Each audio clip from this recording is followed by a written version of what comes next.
We had very minimal VFX season one. I mean, that was probably the biggest difference. There's definitely a difference of scale between season 1 and season 2. Season 2 is more action. We had 100 times more effects than we did in season 1. You know, it just evolves and it just gets bigger. So we went into season 2 knowing that visual effects were going to be utilized not just to augment practical effects, but really to create things that are not humanoid. The key is just bringing in a top-notch visual effects team. They felt like it's going to get bigger, season 2, than season 1 in terms of visual effects. And there were like the two things, the Shadow Monster and the Demogorgons. Those were the two things that we knew right from the get-go that they had to be developed and figured out. And that was something we didn't have year one, where we had visual effects team on the ground with us at all times, making sure we were getting everything we needed to make it look as good as possible. Just to make it on par with the first season would have been great, but I think we shot for the moon, and I think it shows in season 2.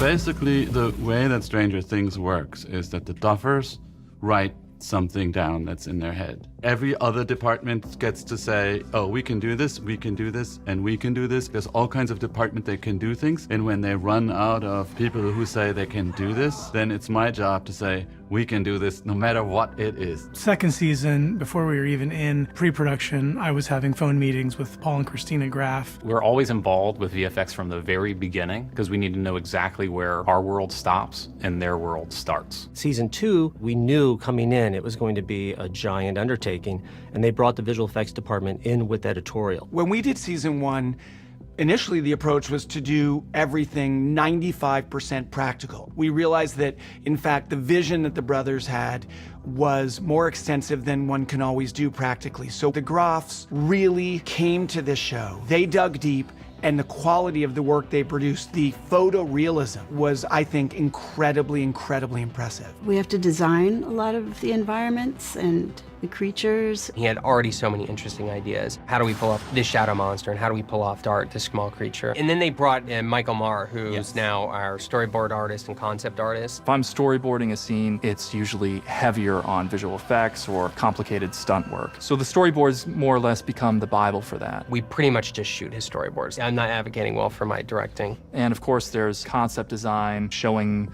how the rift is going to look. A lot of the effects were driven by the concept art. And then he helps us figure out the monster designs. It starts usually with a sculpture, so we digitally sculpt things, almost as if you were to do it with clay. The 4 stages of the Demogorgon evolution and the Shadow Monster were what we started with. We went through a process of design. There was like a polywalk stage, and then it would develop extremities, and then it would grow and eat the cat, and then it would grow really large, to the size of a large dog.